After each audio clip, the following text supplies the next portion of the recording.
All right.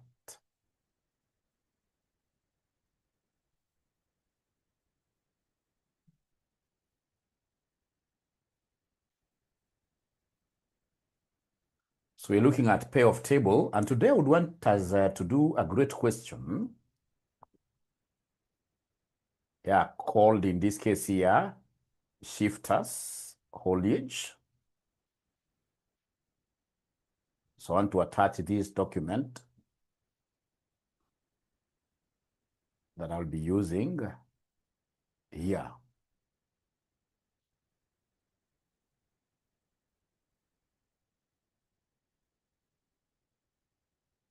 Great. Thank you so much. We are overcoming, right?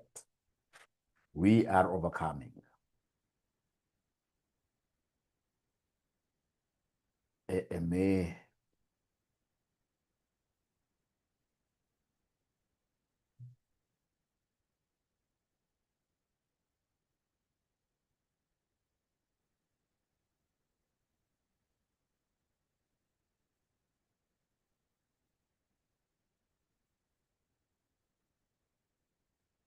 Yeah, great. So there is a document that I've just shared, which I would want you to download very fast.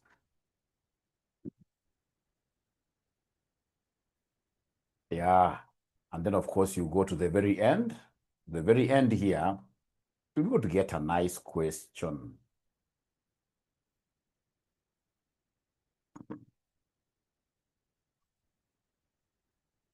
Yeah, great. To the near the end, near the very end. So I want us to do this question, which is a question on developing a payoff table. A very interesting question. So I read.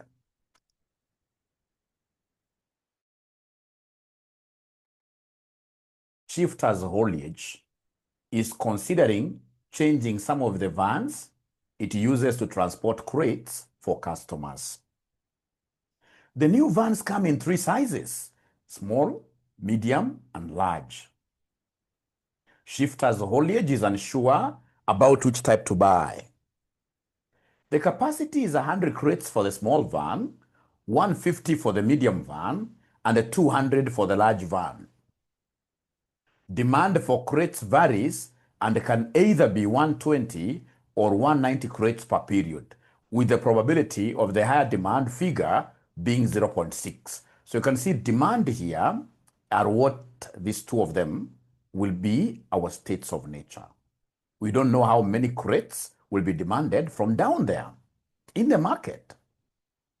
The sale price per crate is 10 and the variable cost is 4 per crate for all van sizes, subject to the fact that if the capacity of the van is greater than the demand for crates in a period, then the variable cost will be lower by 10% to allow for the fact that the van will be partly empty when transporting crates.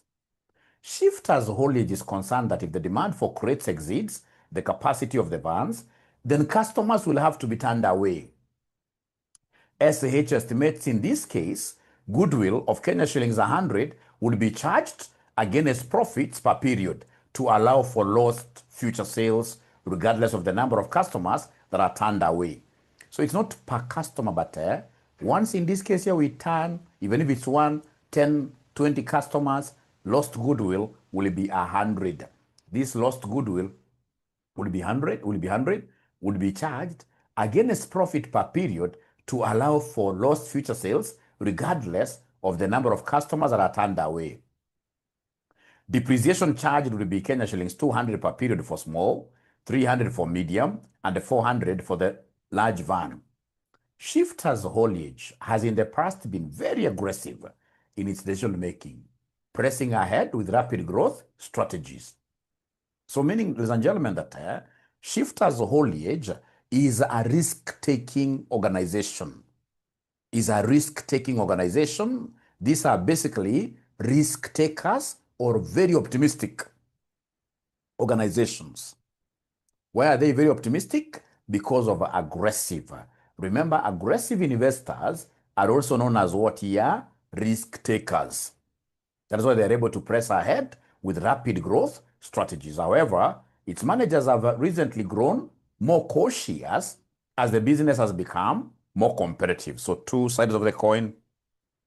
They have been risk takers, but given the changing of the business landscape, there is a possibility that some of the directors in this case here are becoming what here? Apprehensive.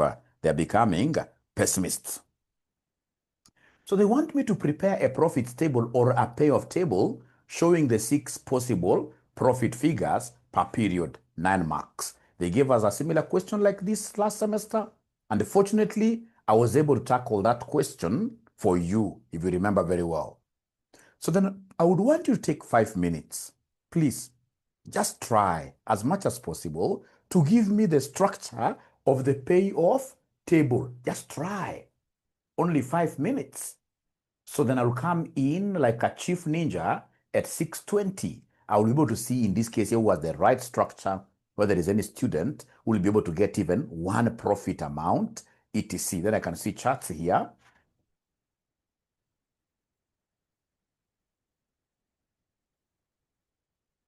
Yeah, I'm recording and there is a cousin of yours. Wow, great. Thank you so much, Karen. We are overcoming. Thank you so much.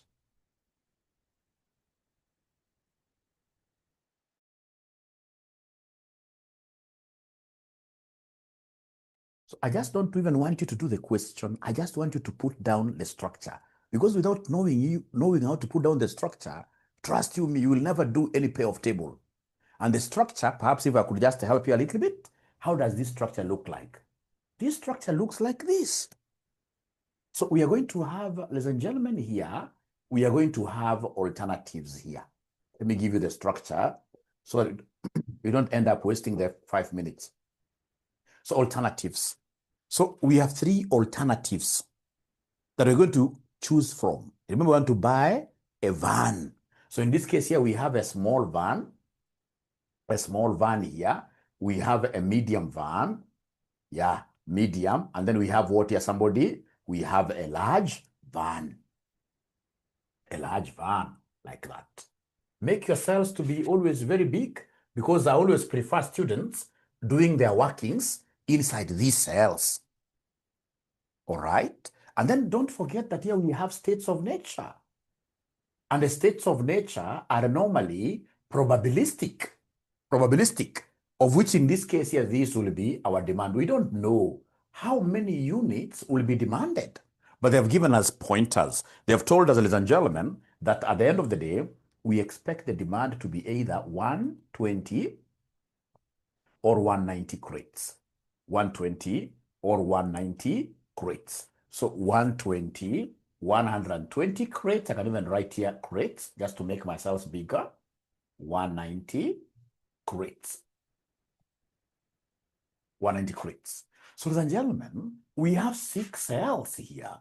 We have cell number 1, cell number 2, cell number 3. No, 2. We have cell number 3. We have cell number 4.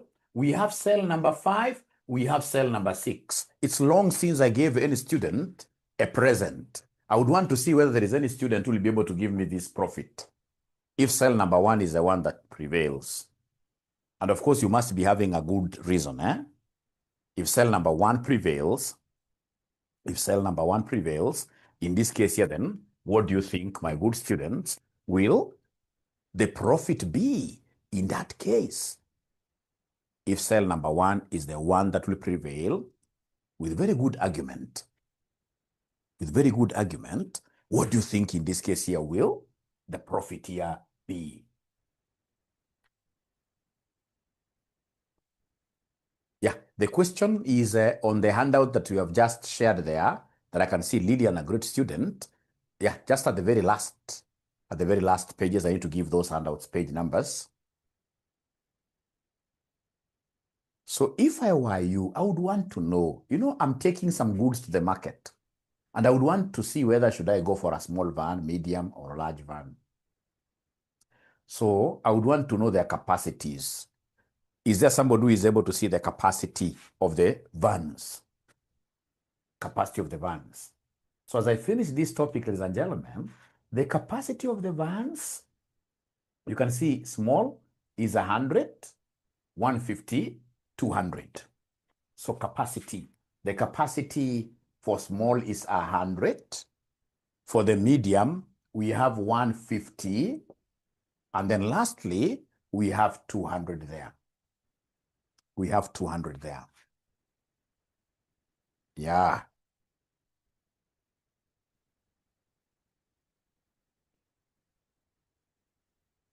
So remember, this automatically will be like what you can supply to the market.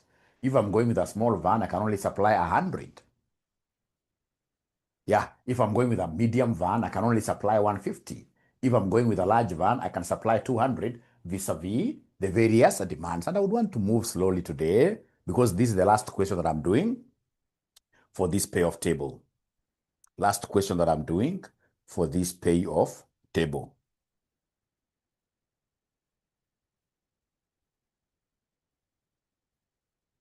So we look at cell number one. Cell number one. Let me do cell number one for you.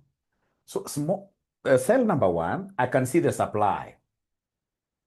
So the supply in this case here, because of the capacity of the van, is 100. So for cell number one, we are looking row-wise and column-wise. We can see demand is 120.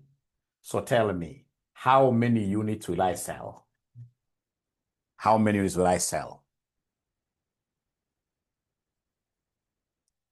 You always compare the supply versus the demand. The lower will always be what you work with. The lower is what is effective because you can't sell what you don't have. Don't tell me that Mwalimu here, because they have demanded 120, you are going in this case here, ladies and gentlemen, to do what here to sell 120. I mean, do you steal? Are you a thief?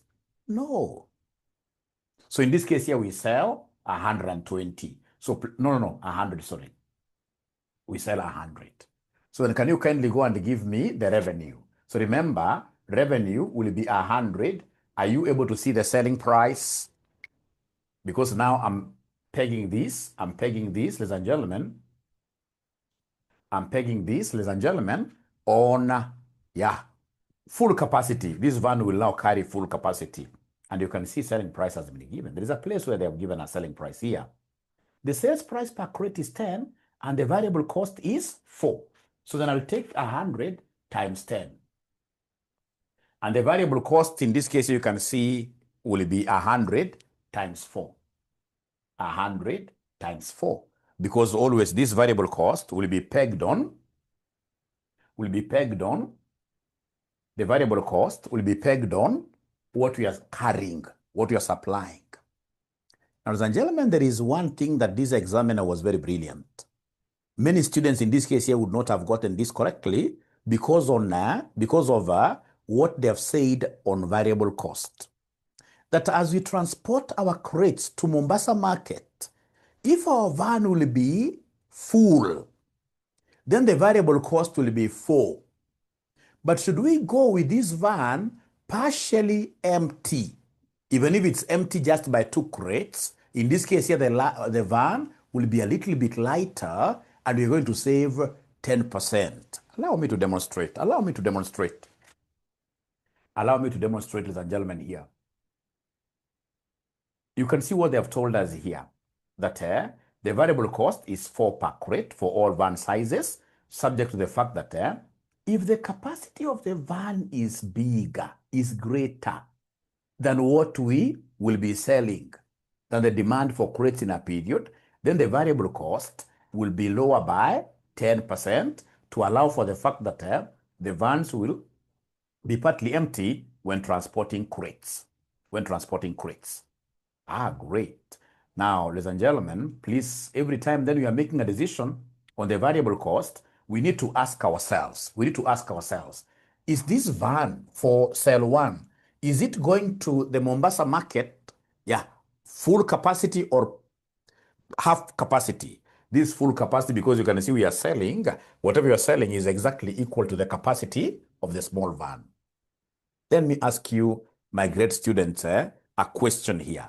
Are there any other expenses in this question? Are there any other expenses that you think that Mwalimu, this one you need to subtract? So remember, this is revenue minus variable cost. Yeah, Lillian says, Mwalimu, I'm pretty much aware that there is goodwill to be lost. There are customers to be disappointed. And every time you disappoint customers, what is the goodwill that we should be able to charge our company? Yeah, 100. It doesn't matter. This is not like last semester's question where they told us 10 bob per customer who goes unserved. This one, so long as like now here, you are turning away 20 customers. So long as you turn away a customer comes and says, hey, I need this particular product, and you don't have it, then automatically there is goodwill lost. And then somebody very, very bright here, opportunity cost, yes, has been able to see something that most of us wouldn't have seen. That we have depreciation for these vans. Yeah, we are given depreciation. You can see here. Depreciation charged would be 200 per period for the small, 300 for the medium, and 400 for the large. Regardless of what happens, what decision you make, if it's a small van, there will be depreciation. So minus 200. Small van is 200 depreciation. So then are you able to give me the profit to ensue here? Profit to be realized. Oh, small van is 300. Small van, what is the depreciation for the small van? Depreciation charged would be 200 per period for the small, 300 for medium. I'm now dealing with a small van. I'm now dealing with a small van. Oh, you're giving me the final answer, right? They're giving me the profit is 300. Ladies and gentlemen, leo sina mbio. I'm not in any hurry. I would want somebody to go and make now an argument for cell number 2. Cell number 2. Just try your best. Try your best. Just try your best for cell number 2. How much profit? How much will be the payoff for cell number 2?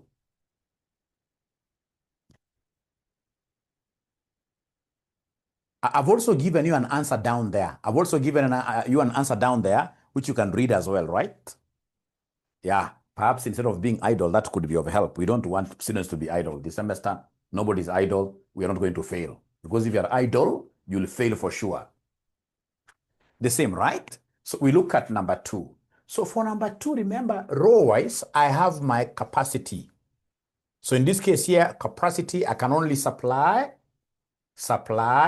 in this case here, 100. And demand is so high. Demand is so high. Demand for this, number 2, is 190. So here, first of all, I'm able to see that opportunity cost. So in this case, I'm going to sell the same 100. Sell 100. So then the revenue will be 100 times 10 minus our variable cost, which is pegged on each crate. And here you can see we're going to sell same capacity. So there is nothing like the van going down there partially empty. Nothing.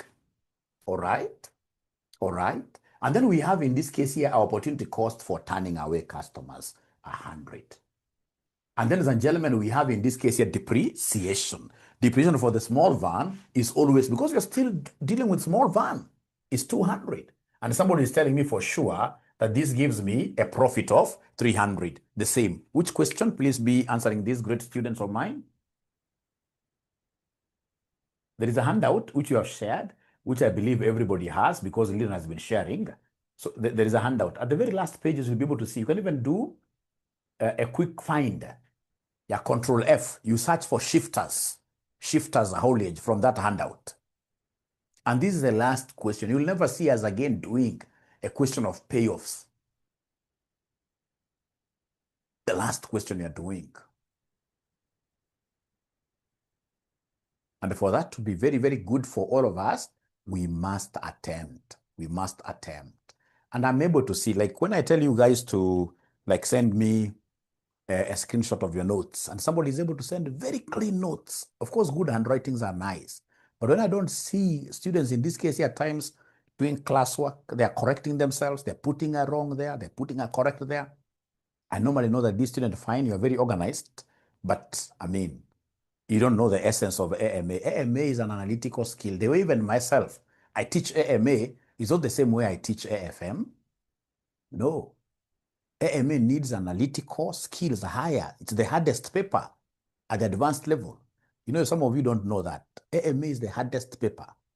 And for you to be able to crack it one term, you need to really be analytical. It cannot be the teacher doing. The teacher will only be giving you like direction and then he asks you to do. And that is why we are able even to move with syllabus quite faster than AFM, because you see now here, it's just 1 or 2, 3 questions. So long as I've involved you fully, you're able to answer most of the questions in the past paper. All right. So then let's strike a deal here. We go, ladies and gentlemen, to this third cell. Let me rub here, third cell. So the third cell, what is happening here? So the third cell, the supply is 150, but the demand in this case here is 120. So how many will I sell? How many do I sell? Please participate. How many do I sell? The lower. I sell the lower, isn't it? Now, am I going to disappoint any customer? Am I going to disappoint any customer? No, because in this case, you can see what I've supplied is higher than the demand. So no opportunity cost for customers. No opportunity cost here, because you're not disappointing any customer. You can even write there, we are not disappointing any customer. So let's move on. But one thing is very, very clear, that we are flying down there like the Mera van. We are flying down there partially empty. We are flying down there partially empty. Why? Because you see, we shall be selling 120 and our van size is 150. So we have 30 spaces I can see. And if we fly down there partially empty, there is abracadabra happening to our variable cost. Do you know how much variable cost will we incur? Do you know the variable cost? It will be 3.6 years, because in this case, there will be a 10% saving on, so it will be 90% of the 4, which gives me 3 points. Let me read this again. You guys are very, very bright. Provide the 10%, yes. Provide the 10%, yes. Because they have told me here, ladies and gentlemen, that, the variable cost is 4 per crate for all van sizes, subject to the fact that if the capacity of the van is greater than, if the capacity is the same as supply here, of the van is greater than the demand for crates in a period, then the variable cost will be lower by 10% to allow for the fact that the vans will be partly empty when transporting crates. So in this case here, the variable cost there will be 3.6.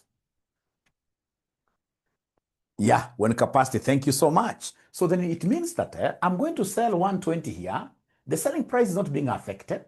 Minus, in this case here, the variable cost, which will be on the basis of the capacity, what we supply, which will be 120 there.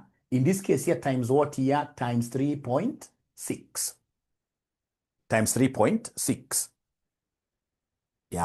Times 3.6. In this particular case, there is no opportunity cost.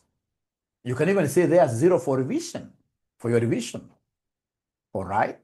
And then, of course, at the end of the day, ladies and gentlemen, minus our depreciation for medium.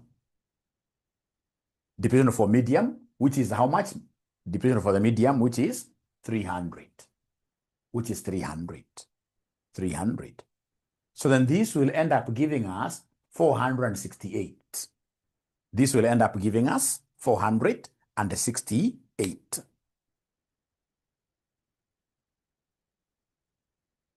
So they now finish all the others. I can now do this without a lot of write-ups here. So like, for example, when I go to number 4, as a bright student, I'm able to place my pen here and I'm able to see 150 versus 190. So I will sell 150. So 150 times 10 minus 150 times 4, because this van is at full capacity. So times 4. This van is at full capacity. And I can see I'm turning away some customers. So minus 100. Minus depreciation for this small van, which is 300. 300. So is there somebody who is able to give us this figure? So here I'm being told it's 500. So for you to be able to move fast, once you place your pen here, like here, ladies and gentlemen, what are you able to see about this? Which variable cost am I going to use here? Will it be the variable cost of 4 or 3.6? Somebody is following. This one here, where I'm placing my variable cost of 3.6, yes. Because here I'm able to see like the Mirage driver that I will be flying partially empty. My van is bigger, 200 van, but I'm being told to carry 120. I'm being told to carry 120. How many will I be selling here? Somebody in cell 5? How many crates will I sell? 120, yes. So it will be 120 times the selling price of 10 minus, in this case here, 120 times, in this case here, we are going down there, full. No, 3.6. It's not full because of what here? 200 versus 120. Now, ladies and gentlemen, this scenario, am I going to disappoint any customer? No. No customer, because I can even see that, my capacity is bigger than what I'm being told to carry. So no customer is being disappointed. And then remember, this is a large van. What is the depreciation for the large van? 400. I'm putting this 0 for your revision, For your revision. I'm putting that 0 for your revision. So then this gives us what figure, ladies and gentlemen? This gives us 368. This one is also very interesting because I can see that my capacity is bigger. I'll be going down there partially empty. So here I'm comparing 200 and 190. So in that case here, I know I'm going to sell 190. So 190 times 10 minus variable cost of 190 times 3.6 because of being partially empty. I'm not going to disappoint any customer. When I'm flying down there partially empty, I'm not disappointing any customer. And the depreciation will be 400. So what is the final payoff figure here? 816, like that. Let me ask you guys a question. In an exam, do you think you would have gotten this question correctly? Do you think you would have gotten this payoff table correctly in an exam?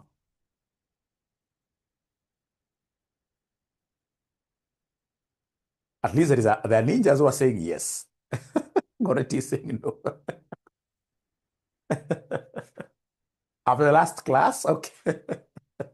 So please do practice. I've given you 2 questions here. It's a matter of analysis, right? Yeah, I've given you 2 questions on this. So it's a matter of analysis. So what was the examiner asking us to do after coming up with the payoff table? Yes.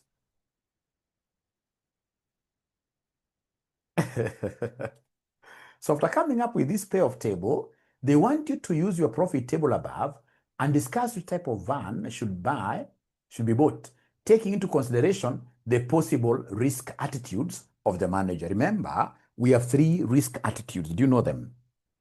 We have risk takers, risk averse, and then lastly, we have risk neutral. Risk neutral. 3 risk attitudes. So we have risk takers. So risk takers, advise them using maxi. So risk attitudes, we start with risk takers, and risk takers, we are using maxi. So remember maxi, ladies and gentlemen, this stands for maximum of maximums. Best of the best. Best of the best. So create a column here for best. So the very best, what do you have here? The very best profit for small is 300. The best profit here for medium is 500. And then the best for large is 816. Amongst the best, you only select one maximum of maximums, 816. This is the best of the best. So if these guys are risk takers, in this case, they should buy a large van. If they are risk takers, they should buy a large van. They should buy a large van. If they are risk takers,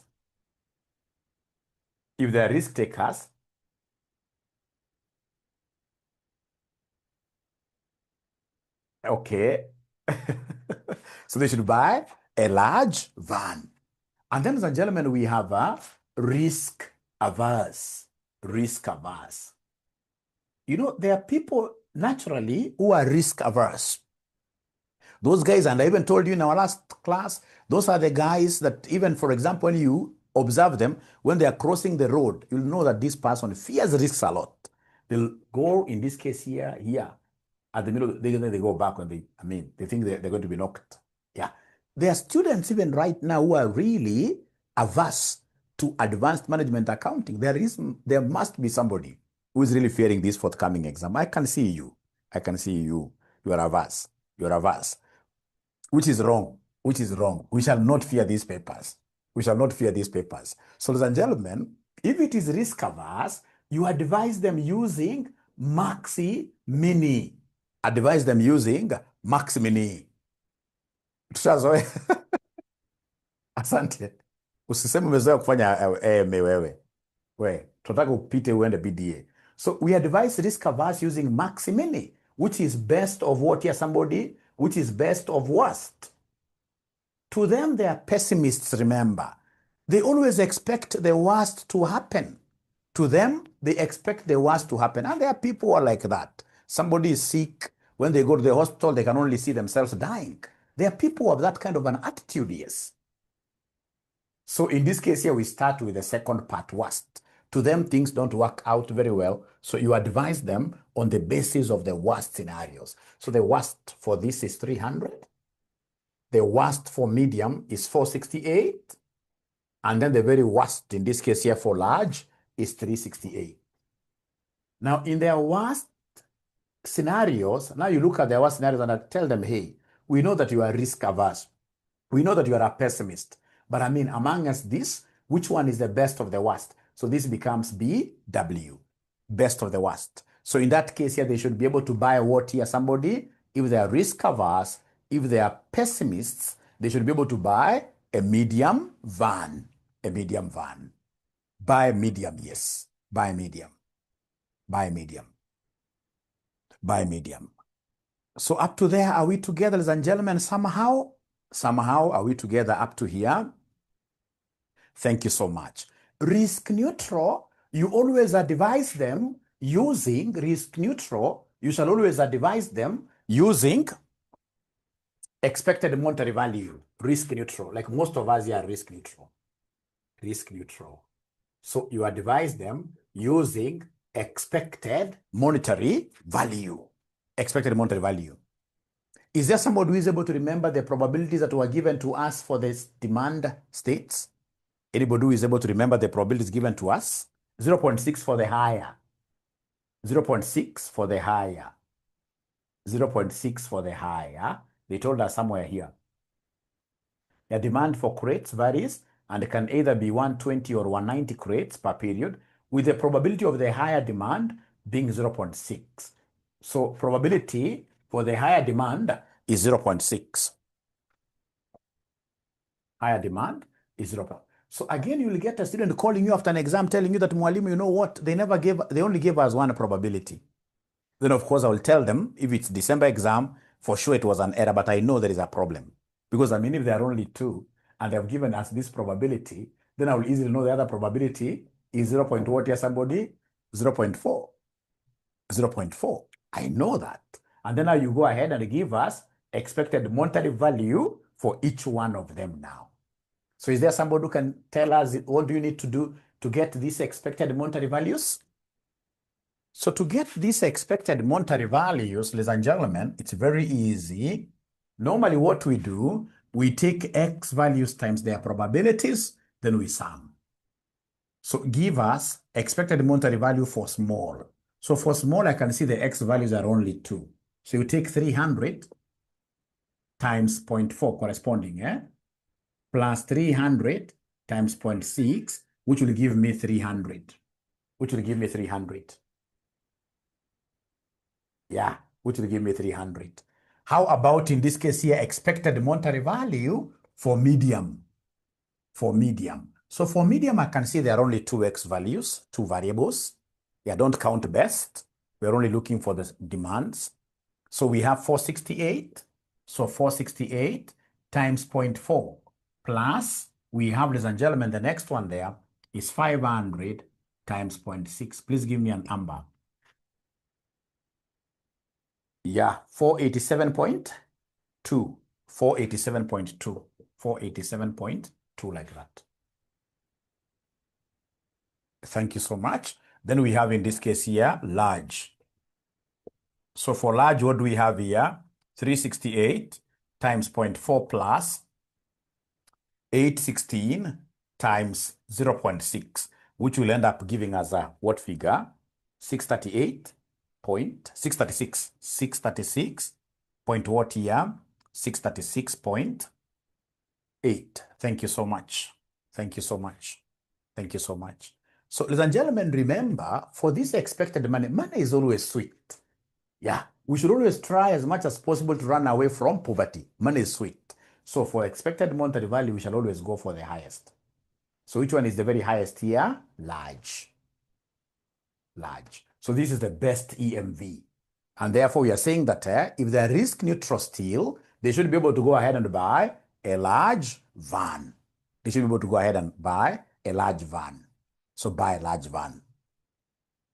They never asked us to do this, but it's very important for me to show you this concept of expected value of perfect information. Expected value of perfect information. Expected value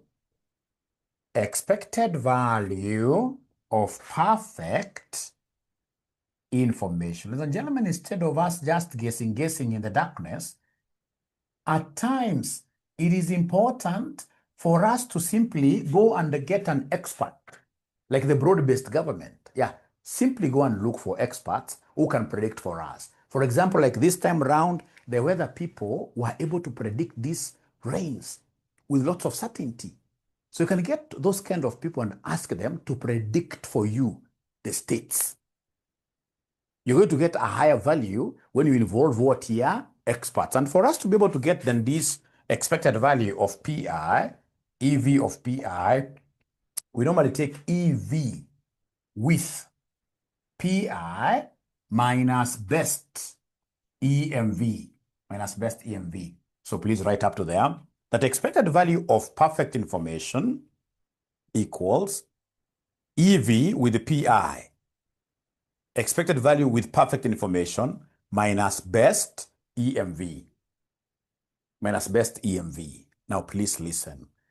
I will first of all come and compute this EV with PI. Let me compute EV with PI. EV with PI. So to get this EV with PI, what do? We shall always go to each state of nature, one at a time, selecting the best outcome. Because these experts, they are coming to tell us, hey, there will be rain. Hey, our demand will be this. So you go to each column. With perfect information, armed with information that this is the state that will prevail. I'll go to each column, selecting the very highest. So like now for column number 1, the first state of nature, the very best is 468. We only have 2 columns, remember. So the second column, the very best is 816. So once you've been able to select and circle the very best, please average them. Averaging them means what here? Because of the word expected, averaging them means that you take the figure here that is in this column times the probability. So expected value with PI will be 468. 468 times 0.4. 468 times 0.4. Plus in this case here 816. 816 times 0.6. So is there somebody who is able to give me this expected value with perfect information? Expected value with perfect information. I'm being told in this case here it is 676.8. 676.8. Yeah, Sheila is saying the volume is a bit low. I'll be able to do something. So once we have this EV with PI, can we then go ahead and get EV of PI? So remember now the EV of PI will be equal to EV with PI, which is 676.8 minus best EMV. Are you able to remember the best EMV that we wrote up there? Are we able to remember the best EMV that we wrote there? The best EMV, it was 636.8. Thank you so much. That is where students are getting what here? 40. That is where students are getting 40. 40. So this is that particular maximum amount. Now you can give those experts. So if somebody comes proclaiming that they are an expert and then they want you to give them 100, tell them, no, I've done my EV of PI. I know that your perfect information will give me an extra 40. So whenever we talk of expected value of perfect information, it is EV of PI, EV with PI minus best EMV. I would want you to go and practice this as I get another microphone, ladies and gentlemen. I would want to take you through some next concept here, which really is going to take our next 1 hour. Yeah. So if you move down there a little bit, ladies and gentlemen, you'll be able to see what we are calling there key limiting factor. Key limiting factor. And of course, I have to use different questions from the questions I normally use in the special revision class so that I can give you guys variety. So you can see a key limiting factor. Yeah, this is a factor that limits you. Yeah, a factor that prevents you from hitting your best levels. So you talk of a key limiting factor, this is the factor, is the resource or variable that restricts activities and prevents an organization from achieving higher levels of profit. Yeah, like for example, ladies and gentlemen, for you here, I know some of you are doing how many papers? Are they 5? All of them, which is really good. So in this case, what will prevent some of you, because I know you're bright, but what prevents some of you from passing, what limits you is time availability. It reaches a time you'll get even students are playing their videos at 2 times. But still, because they are doing so many papers, they are limited. So they can't achieve their maximum potential because of what here? Because of scarcity of this key resource, time. And that is why we normally keep on telling you, especially whenever it is quite close to your exams, ensure that you ask for permission, yeah, like 2 weeks off, for you to simply focus on your studies. That really helps. So don't chew all your leave days, yeah, on other things. No, no, no. Don't preserve them for Christmas. Preserve your leave days for study, because time to you is the key limiting factor, Nevertheless, it doesn't matter how limiting it is, we are passing. So then, ladies and gentlemen, I would want us straight away to look at a great question here, which is a question known as zinc. A question known as zinc. Yeah. So this is April 2022, question number 2A. April 2022, question number 2A. As I work on my microphone, we are looking at April 2022, question number 2A. Let me know once you guys are able to get that question. Let me know. Oh, I'm audible. Is it possible for this handout to be shared on WhatsApp? Already, I'm told by Lillian that it's shared already. Thank you so much. Shared already. Oh, we need prayers, eh? Yeah, we need prayers, but I'm surprised that is coming from Purity. I'm so sure that Purity is not a Muslim, but what Purity is saying is that we need a break. Over how many minutes? 5 minutes, yeah. Yeah, so she'll come back at exactly 7.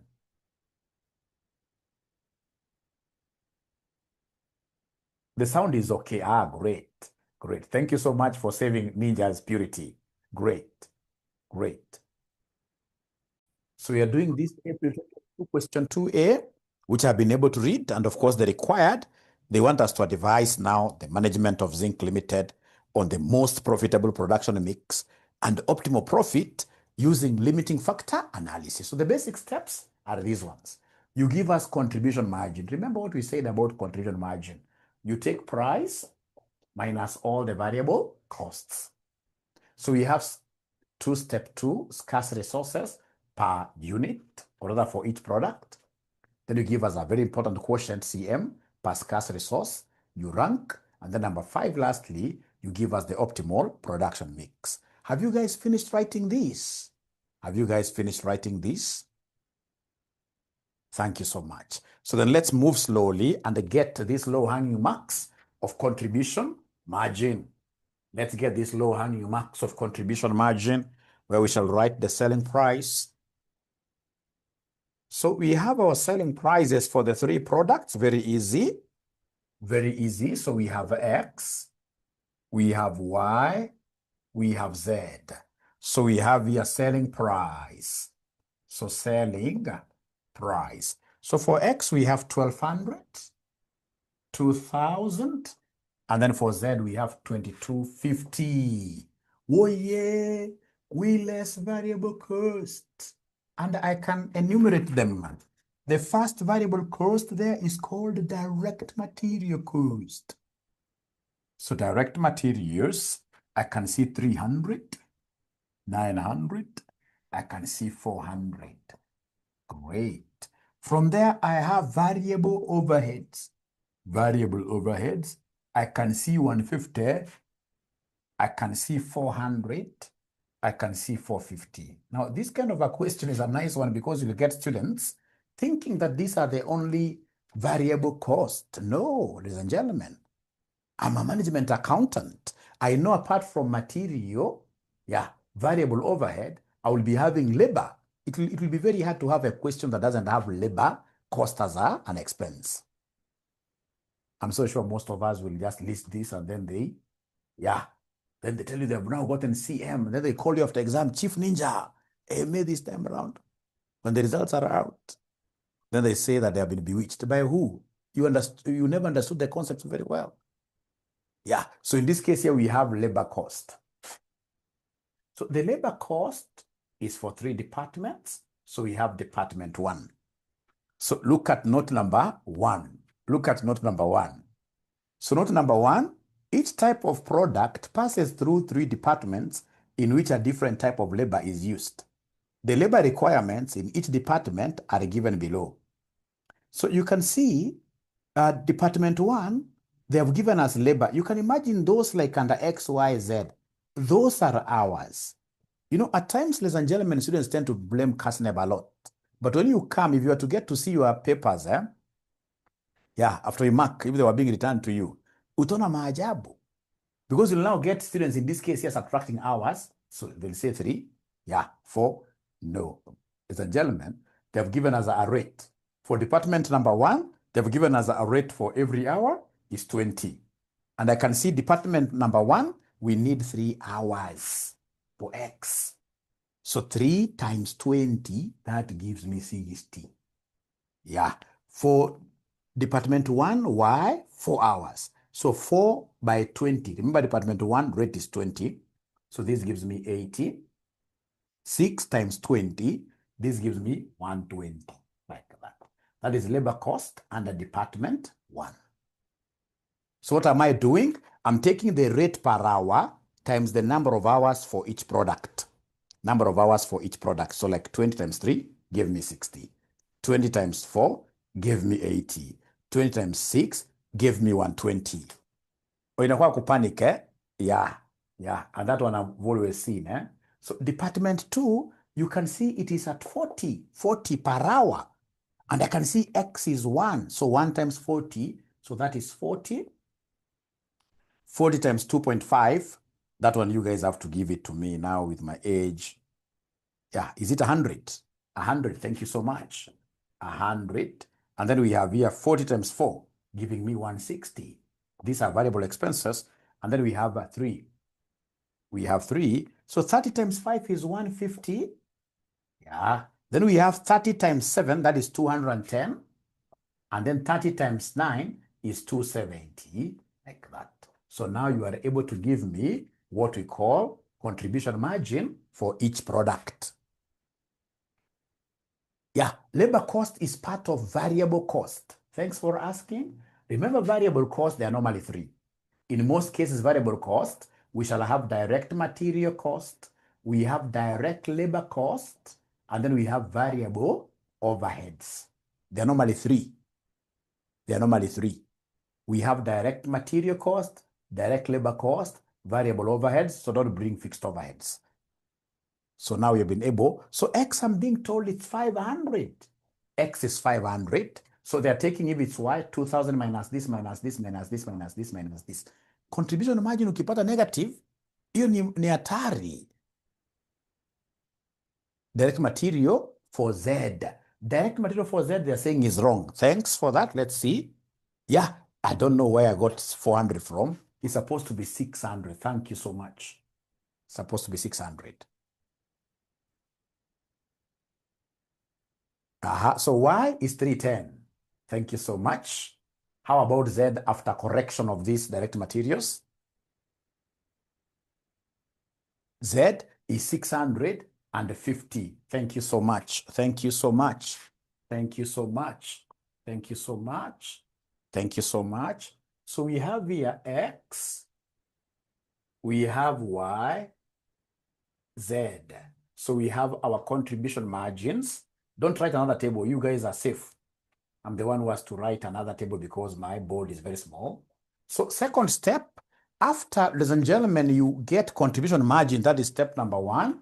Step number 2, you give us scarce resource for each product. So come here and give us scarce resource for each product. So scarce resource, remember they told us, ladies and gentlemen, that there is scarce resources are Department 2 labor hours. Labor hours. Department 2 labor hours are the scarce resources. Do you remember that? Do you remember they told us it's not Department 1 or Department 3. It is Department 2 that is constraining. It is Department 2 that is paying. Yeah. So then you identify the scarce resources wherever they are given for each product. So department number 2, ladies and gentlemen, not this one. It is from the past paper. So from the past paper, they told us note number 2, that there's a shortage of labor in department 2.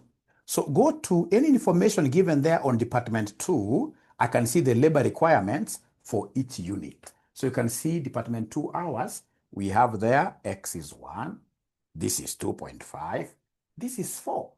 You give us the scarce resource for each product. Then you give us the quotient. You give us CM per scarce resource or per limiting factor. You divide them.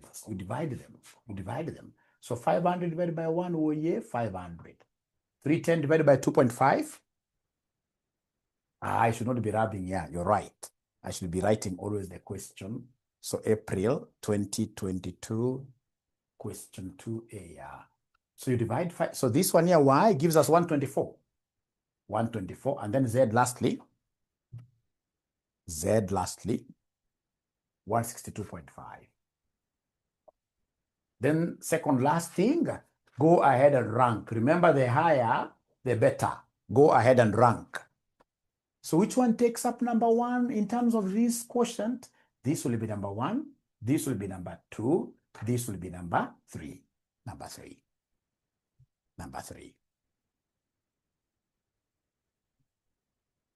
Yeah. So number 1 will be this one with 500, followed by 162 is higher, 0.5. And then this takes up number 3. Yeah. So from there, you give us the optimal product schedule. Optimal product schedule. So give us the optimal product schedule. That is the last step. So optimal product schedule, you give us here products as ranked. Products as ranked. So we have X is number 1. We have Z is number 2. And then lastly, we have Y is number 3, like that. Give us the maximum demand. Remember, this maximum demand has to be futuristic. Maximum demand for each one of them. You know, we have current demand. And if you look at the last note, yeah, they've given us a maximum sales potential. the last note. So it is X, and then second is Z ranked, and then Y. So don't, again, mess here. Remember X, if you look at note number 4, the excess demand is 12,500. 12,500. How about Z's demand? Are you able to see Z's demand? 8,000. You see, Lilian hapo ungetupa mbao. 8,000. 8,000. Be very careful here. So many guys mess up here, but even if you mess up here, already from up there, you've gotten so many marks. Most ninjas will not even be able to, write anything in this question. You are way ahead. So then Y is 7,500. Now, after that, ladies and gentlemen, remember, this is our ceiling. So our aim is to see how far the scarce resource will take us. So we have here scarce resource, department 2, labor hours. So remember, this will be per unit at first. So department 2 labor hours per unit. Are you able to see for X? It's normally from this table. So for X, I can see 1. Yeah. And then for Z, I can see 4. And then in this case here for Y, I can see 2.5. So remember, these are per unit. So go ahead and multiply to give us total. Go ahead and multiply to give us total. Go ahead and multiply to give us total labor hours. So you multiply this with this to give us total labor hours. So the first one is 12,500. Yeah. The second one will be 8,000 times 4. 8,000 times 4. 32K. Thank you so much. And then the last one will be 7,500 times 2.5. Yeah, which gives us 63, 18,750. 18,750. And then you give us the total now. Give us the total. Total required. Total required. Total required. Total required is 63, 250. And then now we have total available. Total available. How many hours do we have which are available now? So I have to go up here and rewrite this because of the space.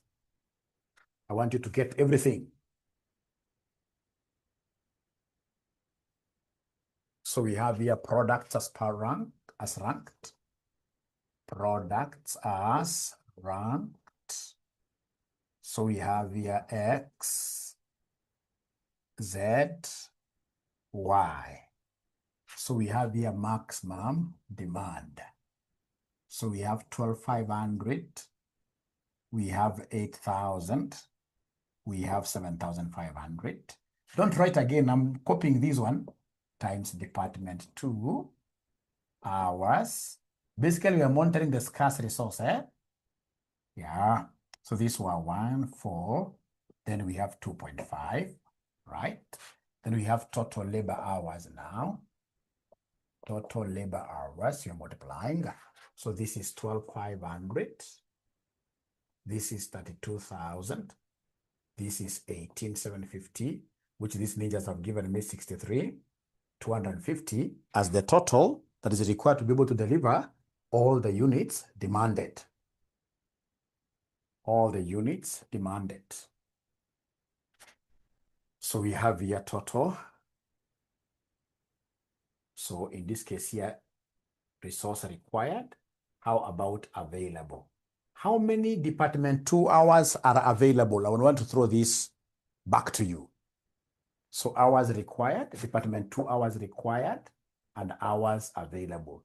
So is there somebody who is able to tell us how many hours? I'm so sure that you guys are used to situations where the hours in department 2 that are available are normally given to you. Are normally given to you.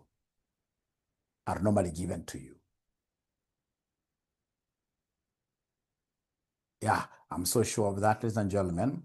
Let me in this case, ladies and gentlemen, Yeah, we have a student saying, Mwalimu, the ones which are available, they are 46,500. And that is correct. I would want to see how many will be able to get it right. How I wish all of us can get it right until they tell me, Mwalimu, don't even do it.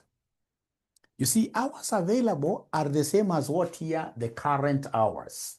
Whenever they are not given, you shall always compute the hours used, like last year, the current hours. So use current output.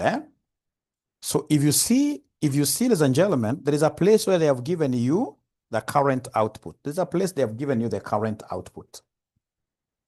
That is not a flower. That's not a flower. There is a place on top of that table at the very beginning, first paragraph, where they have given you the current production for X is 10,000. Current production for X is 10,000. For Y is 5,000. And for Z is 6,000. So what you need to do is to come and multiply these with the Department 2 labor hours, the ones which are scarce. I'm not concerned with the labor, Department 1 and Department 3. So Department 2 labor hours available for X is 10,000 times 1 plus 5,000. 5,000, in this case here, times 2.5 for Y, plus 6,000, 6,000 times 4. Those guys who are able to get that, they are very, very, yeah. And you see, they told us, not 2, that there is a shortage of labor in Department 2. And it's not possible to increase labor input hours beyond the level currently utilized. That would have thrown your thoughts towards using the current output. Yeah. So then are you able, ladies and gentlemen, in this case here, to do your abracadabra and confirm whether this 46,500 is correct? 46,500 is correct. Yeah, 46,500 is correct. So that is what we have. You got it. So remember, Peter, they have given us the current output from paragraph number 1. The current output from paragraph number 1, you can see that currently they are producing 10,000 of X, 5,000 of Y, and 6,000 of what here? Z. And then they have told us in this note number 2, if you go to note number 2, that's where they have been able to lay bare what is expected of us. There is shortage of labor in Department 2, and it's not possible to increase labor input beyond the level currently utilized. So then how many Department 2 labor hours do we currently use? So using the current production, so you can see in this case here, Department 2, of course, I can see from that table. I hope you're able to see Department 2 hours for each unit. Yeah, Department 2. If you track that down, it's 1, 2.5, and 4. That's per unit. So you multiply this with the number of units. 10,000 times 1 plus 5,000 times 2.5 plus 6,000 times 4. Yeah, if not given, use current hours here. You have actually summarized it very well. So, and I like using even my own examples, ladies and gentlemen. Yeah. So in this case here, those old days, of course, when life used to be very difficult, yeah, we could go. That time I only had 2 kids, yeah. You go with them in this case here to Nakumat, when Nakumat in this case here was the real Nakumat. When they used to tell us that if you need it, we've got it. And then they used to give us some Zawadi points. Very nice. So you go there with your 2 kids. They're pretty young. So they take a trolley. They put things that you think you'll be able to afford. So when you reach in this case here to the teller tells you, hey, you need 63,000. And yourself in this case here, you only have what here?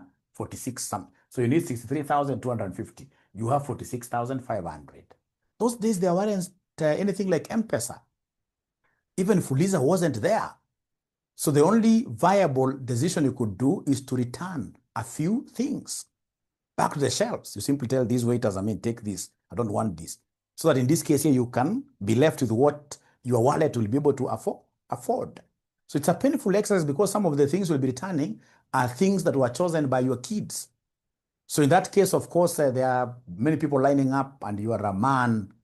These people are crying here. You don't even want anybody to look at you. You could be having some of these people lining here. They're your students, international desire. But in this case here, at the end of the day, we must return. Yeah. In terms of what here? Priority, we choose the least priority.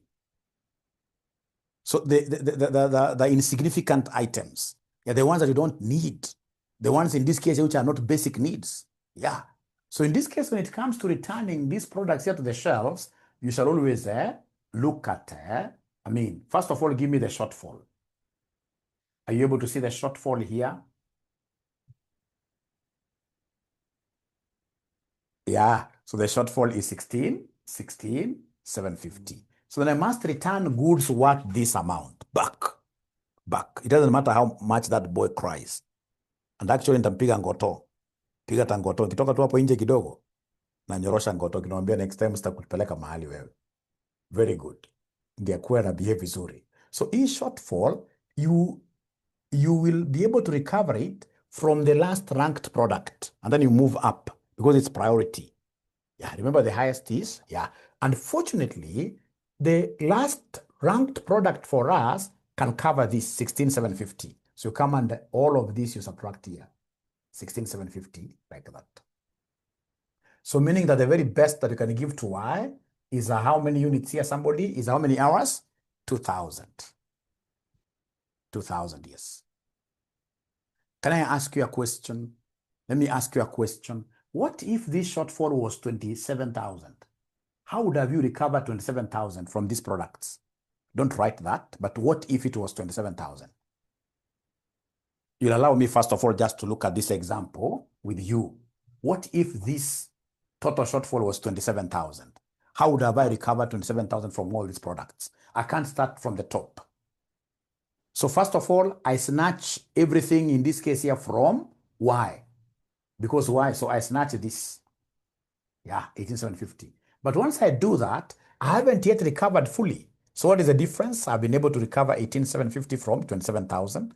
Can somebody in this case subtract? Tell me what is remaining. 8250. So this 8250, I will recover it from here. 8250, I will recover it. So that when I add these two, I will get. So I'll move upwards like that. Fortunately, here we have a shortfall of 16,750, and this 16,750, all of it can be drunk. All of it can be covered by the last ranked product.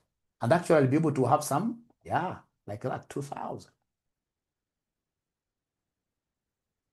So it means that for X, I will produce the maximum demand. So for X, so in this case here, maximum production, so the production, so for X, I'm not going to reduce anything of X.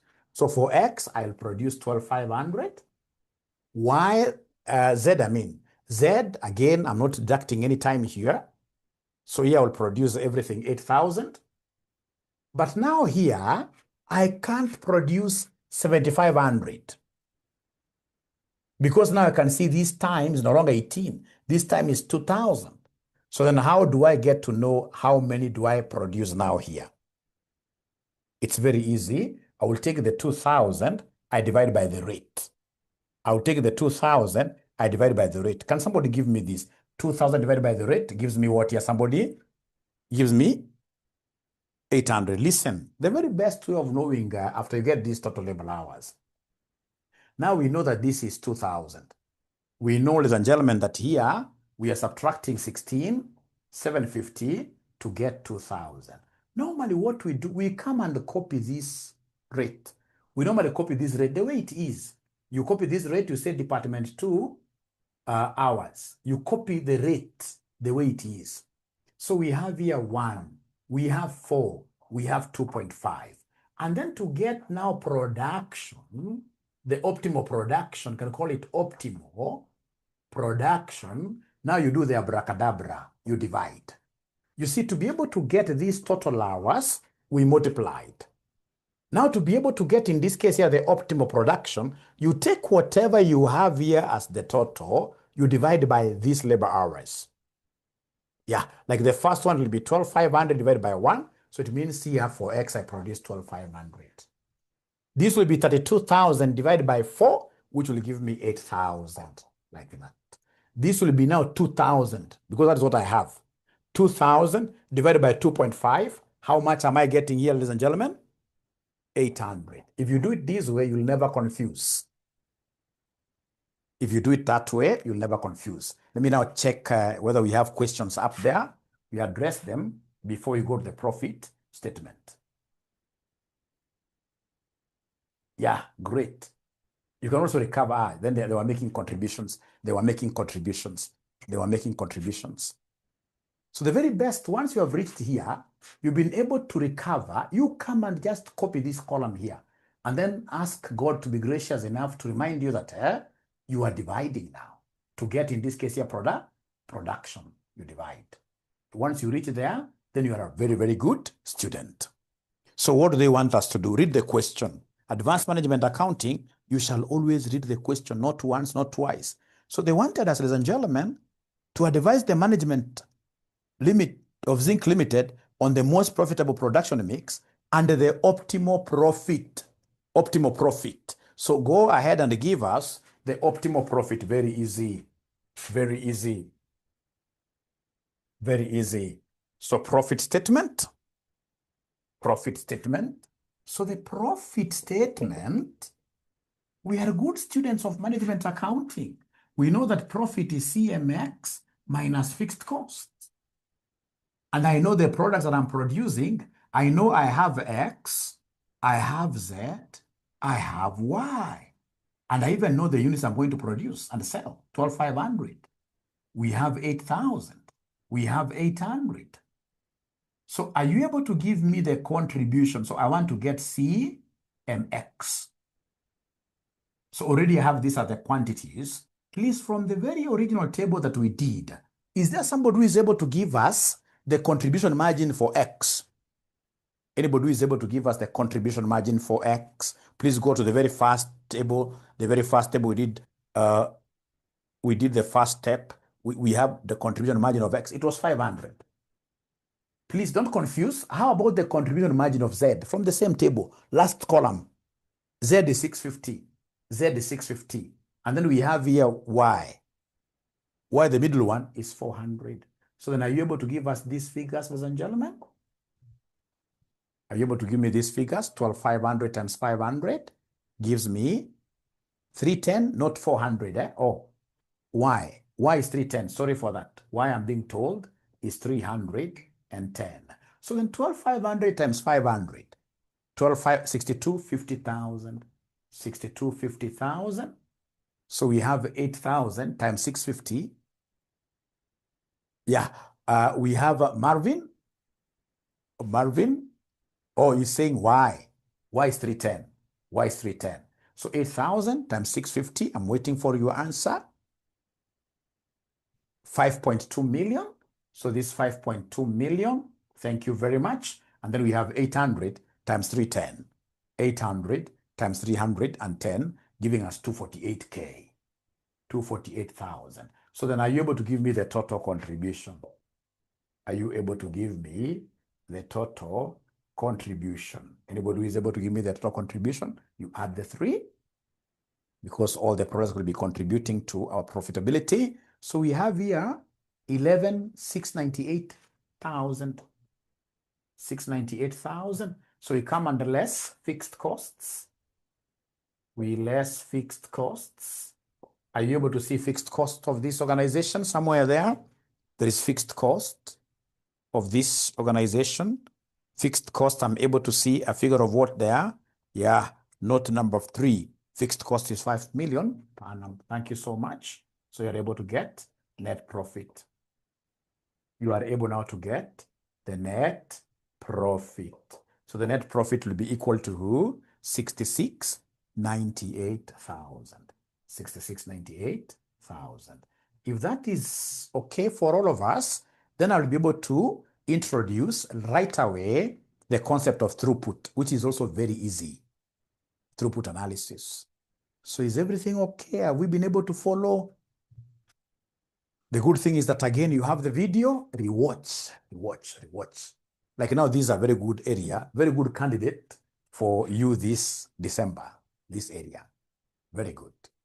Very good. So with your permission, I will be able to go to the last area here. Yeah, I'll be able to go to the last area here, which in this case here is throughput is very, very easy. I've never understood why students fear throughput. It is the easiest thing because at a throughput, the only variable cost that we have is material. if I explain something small before I start reading these, you see, like we have three types of variable expenses. We have, in this case, direct materials, direct labor. Then lastly, we have variable overheads. Variable overheads. So the people who discovered this throughput accounting, they came up with a very, very good concept. And they said that in the long run, the only expenditure which will become direct, which will be variable, will be direct material cost. Because if I'm making chairs, the more the chairs I produce, the more the timber I need. So any material expenditure will be stretching. But according to this gentleman, they came and said that labor, in the long run, it shall be fixed. Even as, for example, when we were beginning, ladies and gentlemen, these colleges, I mean, you could pay people on the basis of a number of students that they have. It was piece rate. But as you stabilize, first of all, you start KRA. KRA will come and tell you that the guys that you have who are teaching for you are not consultants. You can't tell us that you are withholding 5%. No. Because in this case, these guys are getting a regular income. So in this case, then you have to sit down at the end of the day. You will have to settle on a fixed salary. There are very few. Look at even your payrolls. Your payrolls, the bigger percentage will be fixed on a monthly basis. The people earning commissions are like the salespeople only, like that.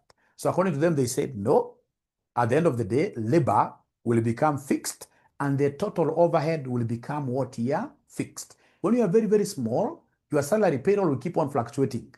But as you grow, that payroll will be fixed. Bigger part of it will be fixed. That is the concept of throughput. So that is why under throughput, we have what we call throughput contribution margin. To get throughput contribution margin, you will take price minus material cost. Can somebody explain to me why do you think am I only subtracting material cost? Can somebody explain to me in this case why do you think am I subtracting material cost only?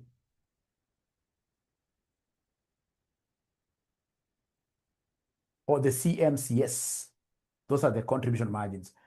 It is the only variable cost long term. Thanks, Millie. Simple and clear. It is the only variable cost in the long term. The only variable cost in the long term. And the moment you understand that, then you'll be able to do the entire question. So we are told, ladies and gentlemen, here, definition, throughput is sales revenue minus direct material cost. It measures the cash a company generates. I mean, that's not even important to me. The moment you've understood throughput is sales revenue or selling price minus material cost, you're as good as, very knowledgeable. So steps to solve, compute throughput per unit, selling price minus material cost, compute throughput per unit of scarce resource, rank the products by the highest throughput per scarce resource, allocate available resources to products in that rank order until bottleneck hours are used up. So let's do this question. This is interesting. Let's do this question. So Roman 2, they want us to use throughput accounting. Throughput accounting. This is not a subject students should fail. No. We should be able to overcome. So it's throughput, So we have X, we have Y, we have Z.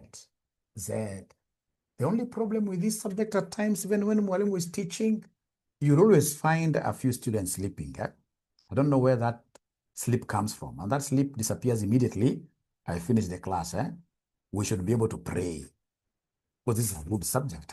Why should you sleep through my session? So we have price, selling price for X. We have 1,200. We have 2,000.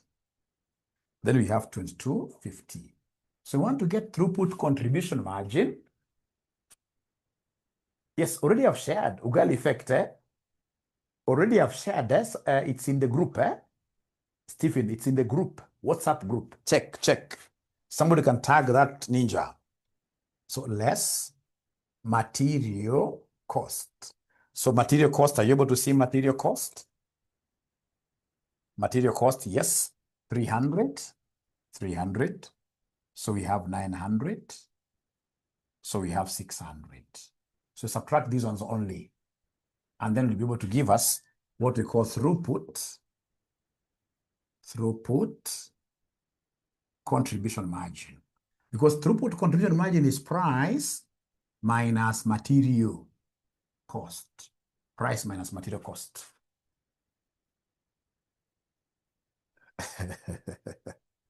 We shall overcome. We shall overcome. Throughput. So the only throughput, the only variable that will be able to move through the entire process as a variable cost will only be materials. The others will not be able to. Yeah. So Lillian gives me 900. 900. We have 1100.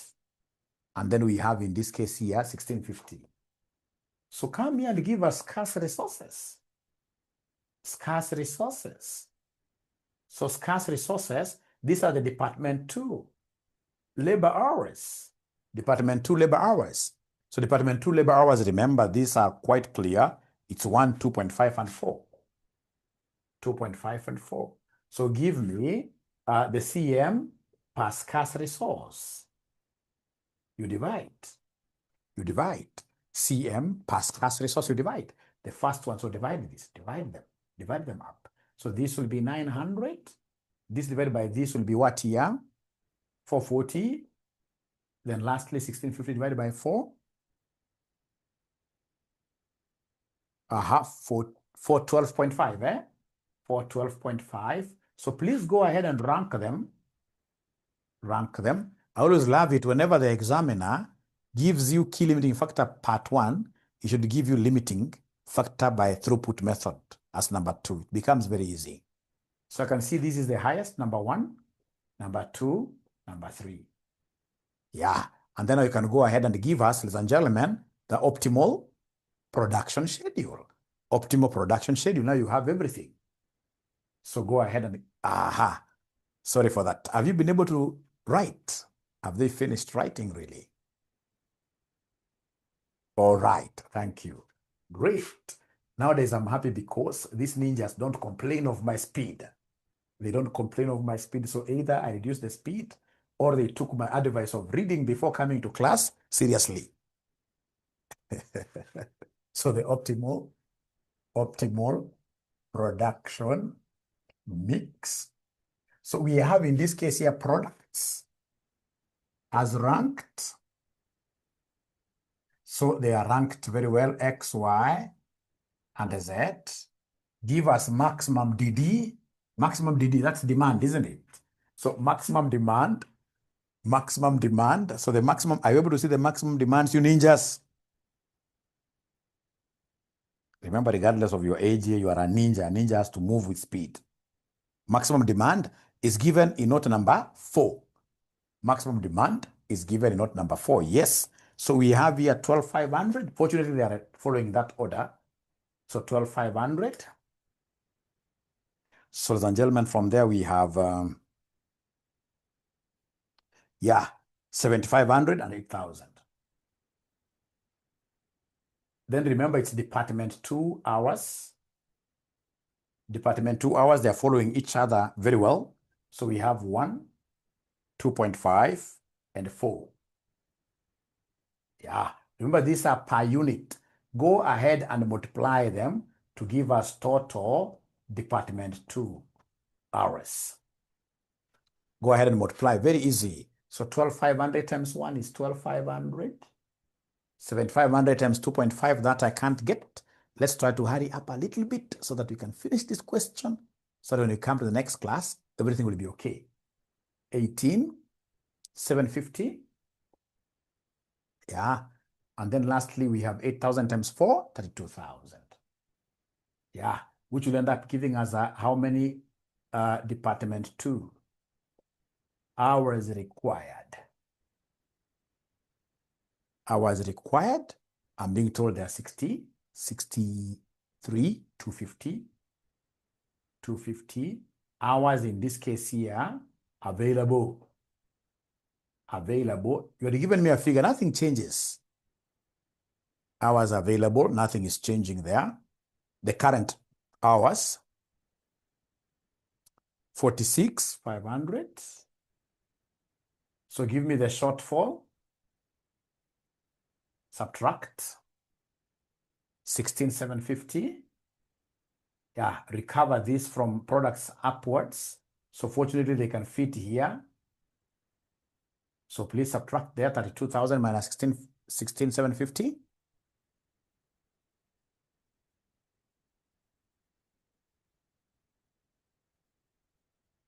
15,250. 15,250. From there, ladies and gentlemen, we will be able to come and rewrite this. Department 2 hours, although you can avoid it if you're very good. 4, and then now you should be able to give me the optimal production mix by now dividing. So this will be 12,500. This will be 7,500. How about this? 15,250 divided by 4. Yeah, we subtract as per the rating. Remember, this was ranked number 1, right? Number 2, number 3. So we have subtracted in this case here from the last. Not unless there is something I missed, Peter. 38, 12.5. Remember, this was ranked, products as per ranks, eh? And remember this question, we got them ranked the way they follow each other. 1, 2, 3, X, Y, Z. All right. So then that is it. You don't have to round this to a whole number. That's it. So the only thing now you need to do is to come here and give us our profit statement. So before you give us our profit statement, it will be very important for you to give us fixed cost. Give us fixed cost. Give us fixed cost in a minute.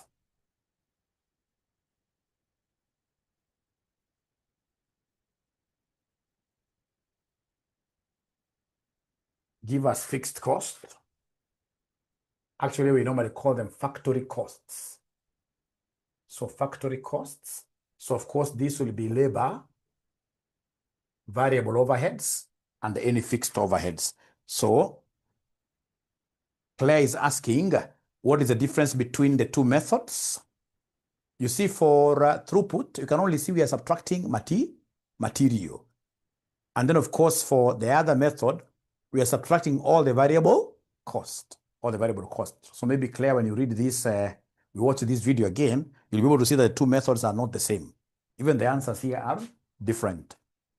Yeah. So then please go ahead and give me the current labor. So the current labor, we have Department 1. So Department 1, I will be able to go through. So Department 1, yeah. So don't forget that we have X, we have Y, we have Z, yeah. So, and X, current, here we're working with current, We're working with current output. The current output is given at the very beginning. The current output is given at the very beginning. So at the very beginning, paragraph number 1, this was 10,000. This was 5,000. This was 6,000. So then when we come to Department 1, ladies and gentlemen, in terms of labor, Department 1 in terms of labor, I can see the labor hours. So we have here 3, 3. That's per unit, times 10,000, plus we have 4 times 5,000, plus we have 6 times 6,000. Whatever we get, these are hours, and we happen to be knowing the rate per hour. For Department 1, it's 20. Yeah. Go to Department number 2. Department number 2, from additional information 1, I can see the labor hours per unit. So then I will talk of 1 times number of units, 10,000. Plus, in this case here, 2.5 times 5,000. Plus, in this case here, 4 times 6,000, like that. So times Department 2 rate, ladies and gentlemen, is 40. Is 40. And then, ladies and gentlemen, we have number 3, Department 3. I can see 5 times 10,000. Then we have a plus 7 times 5,000. Plus, in this case here, 9 times 6,000.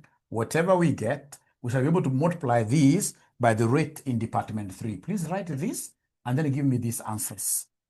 Write them and then you give me the answers. Because what I'm doing, I want to get the whole departmental factory labor cost. So they've given me the labor hours per unit. And then remember that fixed costs, whenever they are not given, they shall always be computed using current output. Current output. Current output. So is there somebody who can give me this? I have another class starting at 8.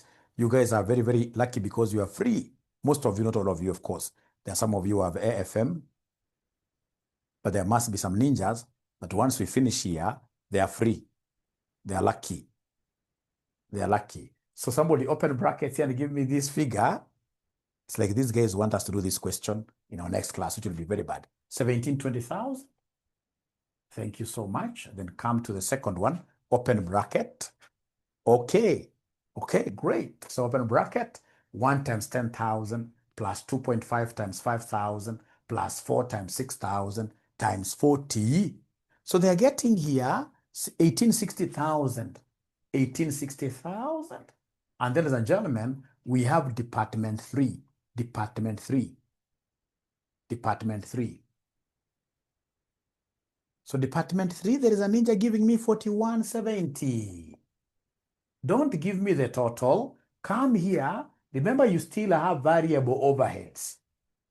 We have variable overheads. So variable overheads, they shall also be lumped under factory costs, under fixed cost, because that is the concept of throughput analysis.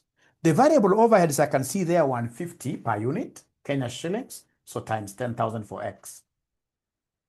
Plus, I can see variable overheads there, 400 times 5,000, plus we have here 450 times 6,000 units, because the figures given there are for each unit. For variable overheads, the figure given there, they are for each unit. They are for each unit. So I need to multiply them with the number of units. So is there somebody who can be gracious enough to give us the total variable overheads, please? Total variable overheads, please. They'll be lumped under factory costs or fixed costs because according to the person who discovered this model, they said, hey, the only expenditure that can only be a variable is material. So I'm being given 6.2 million. Do not forget the general fixed cost. Don't forget the general fixed cost, which was 5 million. 5 million. So come here and give me the total factory costs or fixed costs. Like that. So now you add everything now. This plus the general. If you remember general fixed cost, it was given in note number 3. Fixed overheads are budgeted at 5 million. Don't forget them. Are we not taking materials? Peter, you haven't yet understood this concept. Do you remember materials? We subtracted materials somewhere when we were getting throughput, Peter. Throughput CM. We said it is price minus materials, Peter. That one must have escaped you. Yeah, when we were getting throughput, yes. 18,950. Thank you very much. 18,950,000. So materials already have been able to account. So move there very fast and give me the profit statement. Profit statement. So profit statement, basically 1 minute. So profit statement. Profit statement. So remember, it is profit is CMX minus fixed costs. So we have here X, Y, Z. So already we have here quantity times CM. So the quantity, the first one is 12,500. We have 7,500. We have 3,812.5. Are you able to remind us what the throughput, not the other normal CM, what the throughput contribution was? Actually, I should write here TCM, throughput contribution margin for X. Is there somebody who is able to remind us as we disappear? Anybody who is able to remind us this throughput? So this one Lilian tells me it was 900. How about Y? 1100 for Y. How about for Z? 1650. Yeah. So please give me these figures. Less factory costs. Less factory cost. And the factory cost is this 18,950,000. This one here, 18,950,000. I don't want to leave this question hanging. I would want to finish it, and I can only finish it if you guys will be able to give me these figures. So this is to be subtracted. So 12,500 times 900. So 11,250. 11,250. Then we have 7,500 times 1,100. Thank you so much for your cooperation. 8250. There are students who can't accommodate that pressure. That's why you can see we were 163. Now we are 147. There are students who can't accommodate such pressure. Yeah, but we shall overcome. We shall overcome. The last one, my good students, it is 62, 90, 625, 62, 90, 60. So can someone do me a favor? Take this plus this plus this minus this. Give me the net profit. If you do it that way, then you'll be able to get all the marks.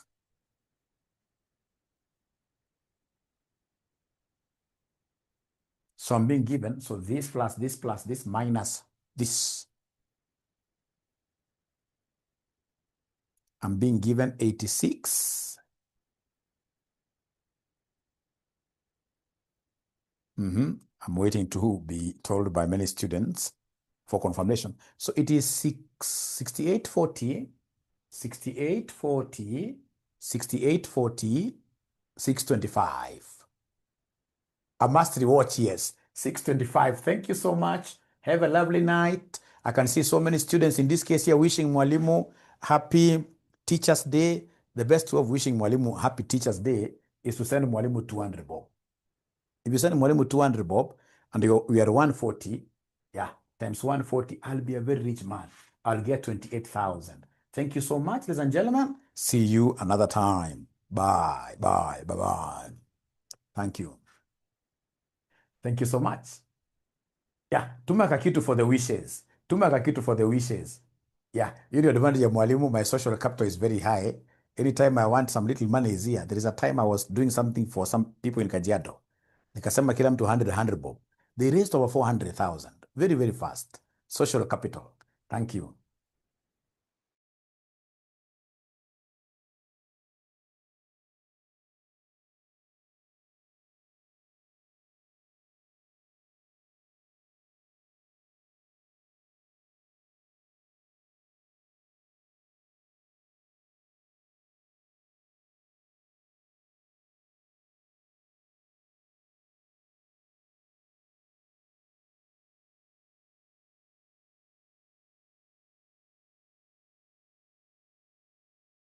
Okay, cheers. Now I can close the meeting, right?